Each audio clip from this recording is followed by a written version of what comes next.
Жаз мезгілінде қандай сусындарды ішкен дұрыс? Күн сайын жеткілікті мөлшерде су тұтыну ағзаның барлық функцияларын, соның ішінде ас қорыту мен метаболизмді, қалдықтарды жоюды, сондай-ақ дене қызуын қалыпты ұстап тұруды және ағза мен тіндердің денсаулығын сақтау үшін қажет. Денедегі судың жетіспеушілігін болдырмау үшін ересектер де, балалар да су ішу тәртібін дұрыс ұйымдастыру және сақтау маңызды. Қоршаған орта температурасының жоғарылауы кезіндегі сұйықтықтар мен сусындардың ұсынылатын тізімі: салқын таза су, қайнатылған немесе бөтелкедегі, шөлді қандыру үшін ең жақсы таңдау.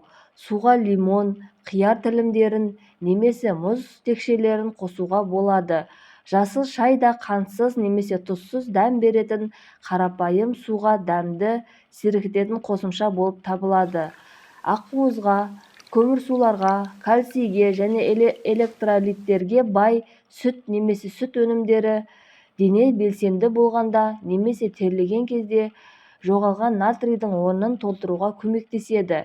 Жасыл көкөністі немесе қауын, қарбыз және қияр су негізіндегі жемістер, көкөністер қосылған жаңа сығылған шырындар мен смузилер денені ылғалдандыра отырып пайдалы заттармен қамтамасыз етеді. Ыстықта тұтынылатын сұйықтықтың температурасын бақылау маңызды. Ол бөлме температурасында болғаны жөн. Қантты, газдалған, энергетикалық және алкогольді сусындардан аулақ болуға тырысыңыз. Сапасыз су мен сусындардың ішу тамақтан улануды және жедел ішек инфекциясы, дизентерия, А-вирустық гепатиті және басқа да жұқпалы ауруларды тудыруы мүмкін екенін есте сақтау керек. Сонымен қатар қантты, газдалған сусындар мен энергетикалық сусындарды көп тұтыну семіздік, қант диабеті және жүрек қан тамырлар ауруларының қаупінің жоғарылауымен байланысты.